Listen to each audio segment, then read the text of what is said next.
Hello YouTube, welcome back, and thank you for joining me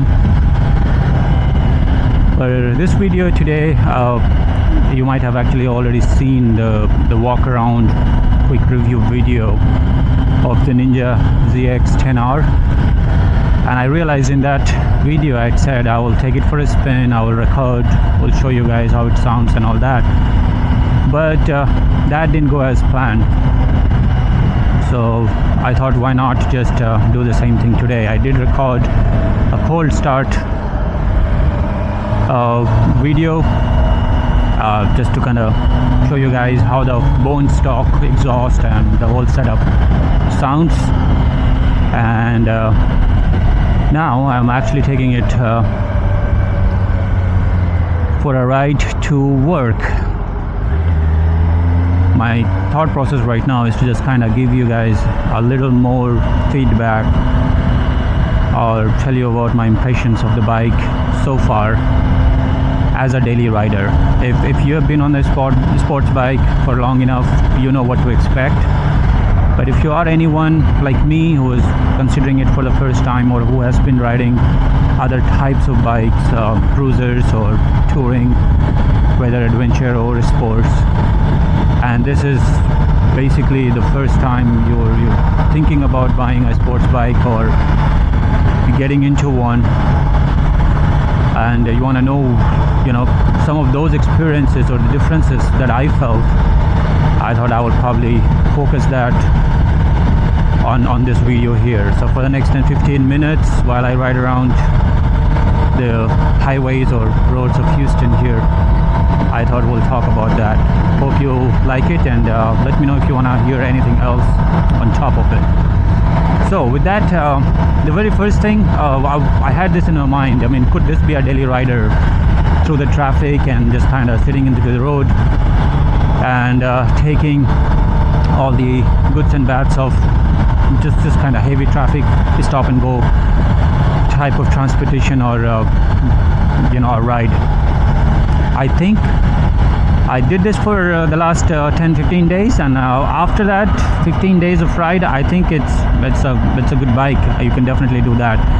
For the first week or so, you would probably, again, if you are like me who has never experienced it, you would probably think this is very awkward sitting position and a little too tiring on your back, on your wrist, all that. But once you get used to it, 10-15 days of ride was enough for me. I don't think any of that will matter. So, I mean, you will have to, if you are like me, carrying a laptop or something like that, you will have to keep a backpack on your back, and that weight is going to be on your back. You're not sitting upright, it's not going to go on the seat or the pillion seat. You will feel that a little bit, but other than that, I mean, I think that's no concern. The bike itself, from everything that it is, I don't think there is any complaints you can ever have. It has a lot of power getting through the traffic, in and out, drop the gear and disappear, as they say. You don't even have to drop the gear on this one here. It just has all the power all the time, and you're gonna enjoy it. The other thing, the comfort or the technology on this bike, I think Kawasaki did really, really well on that. Just the ABS, the intelligent braking system that they have. Kawasaki also has something called the Kawasaki engine braking control, the traction control, the cruise control especially. I love that. That allows me, when I'm riding, when I smooth traffic at one speed, you can really just put the cruise control and you can get some chance to kind of shake your hands off a little bit on your wrist, rest it a little. So that comes in really handy, and I've been using that quite a lot. Along with it, the quick shifter, up and down, it works butter smooth, absolutely no complaints. When I shift, I don't even notice if I'm not looking at the screen to see the gear number is changing or rev is going down. Yeah, it's that smooth. So that helps. And also, again, if you don't have to be pulling the clutch all the time because of the quick shifter, it kind of adds to that comfort, especially on a lot of traffic, basically stop and go situation where you are shifting constantly. Now you do have to keep in mind it's kind of sketchy if you're shifting from 1 to 2 and 2 to 3, especially with the slow speeds. But if you're going from 3rd to 4th, 5th and 6th gear, it's really smooth. You just have to make sure you are on the gas and you're accelerating while you're shifting up. Overall, the gas mileage for a daily rider, I think again, it's all stock right now. I'm getting about 35 to 36 miles a gallon, which is not bad for this size of the bike. I do plan to get it tuned, but we'll see how that goes. Now, tuning, just from the stock settings that the bike comes with on the ECU side, I feel like everything they did it great. There are a lot of restrictions on the bike right now. It's not gonna go beyond a certain limit, and I know on the 5th, 6th gears after the 11,000 RPM, the throttle and the power basically drops to about 30%, 40%. So that's one thing. Another thing you have to keep in mind, I don't think it has bothered me so far, because me personally, I'm a very safe rider. I don't think I will ever be pushing this bike to its own limits. I mean, I will have my limit before that happens. So look at that Harley. Looks really nice. Yeah, back to the ECU. Yeah, so all those settings, I think I like it for the city riding. Daily rider, I don't think you'll have any issues. You would even need to do any tuning on it if you're not planning on taking it to the track and all that. But one thing that annoys me is the deceleration fuel cut, and I think that is probably one reason I would recommend getting at least the ECU flashed. They'll get that deactivated, because right now what is happening is anytime you go off the gas, let the throttle ease off, it cuts the fuel abruptly, and you could see the speed basically dropping. It kind of bike gives you a little jerk, and I don't like that. It's like very twitchy at times. I would like that to be a little more smoother, and for that reason I think I would recommend getting the ECU flashed. Sound wise, I think getting on and out of the house in the morning, in the night, the stock, it has absolutely no sound. I would probably want a little more sound, and for that there is plenty of aftermarket exhaust systems, mufflers. You can go full cat delete, you can go the full set with the headers, or you can just do the slip-ons. I'm pretty sure, I mean, for me personally, I think just the slip-ons or maybe a 3/4 half system will be more than enough. I don't think I will ever go kind of straight pipe on any of the bikes, or I would recommend that. It's just too loud and it gets annoying.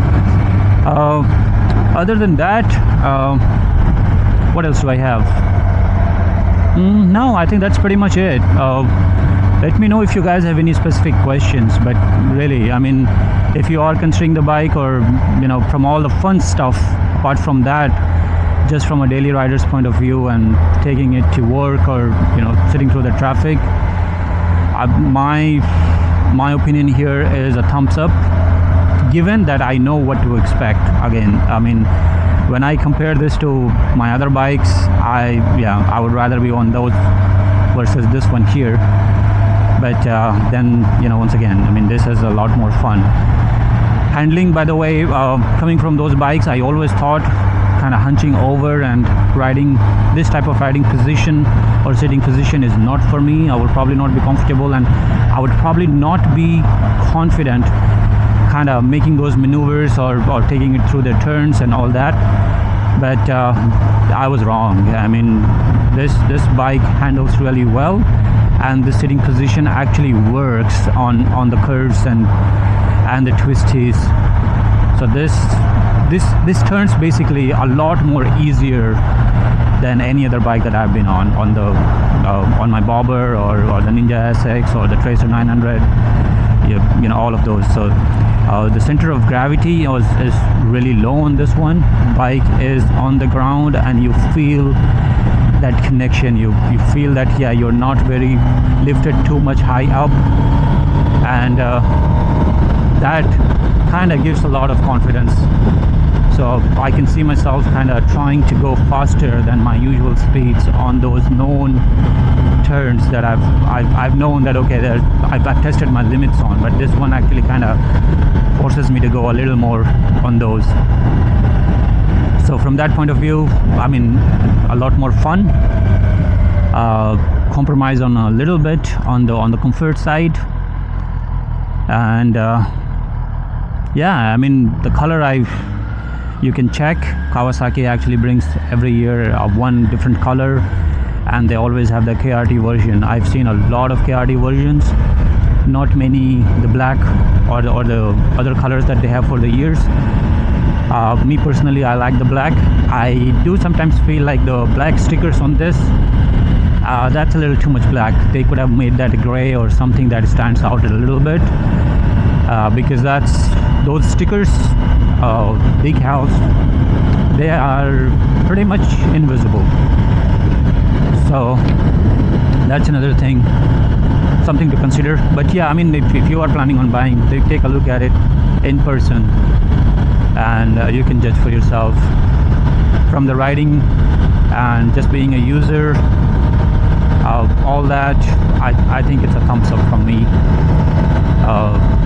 You know, the dashboard, the controls, they're all very well designed. All the information on the dashboard, different types of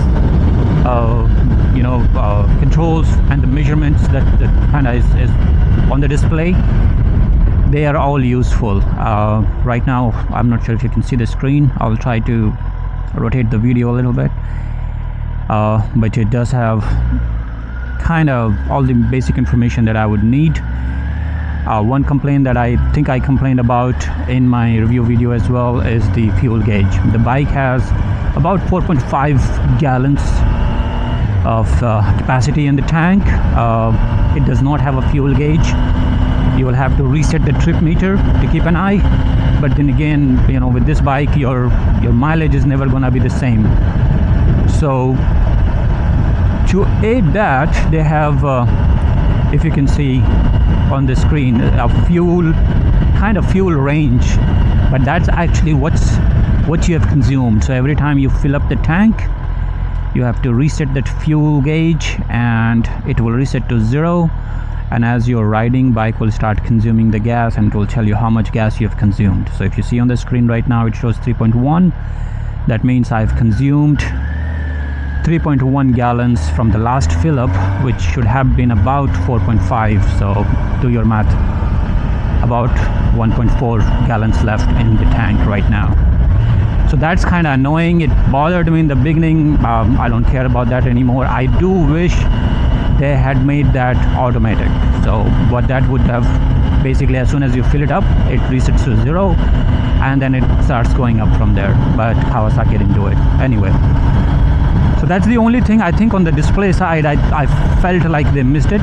But other than that, yeah, I mean, you know, I like the lean angles that it shows. I like the throttle, how much throttle you're using.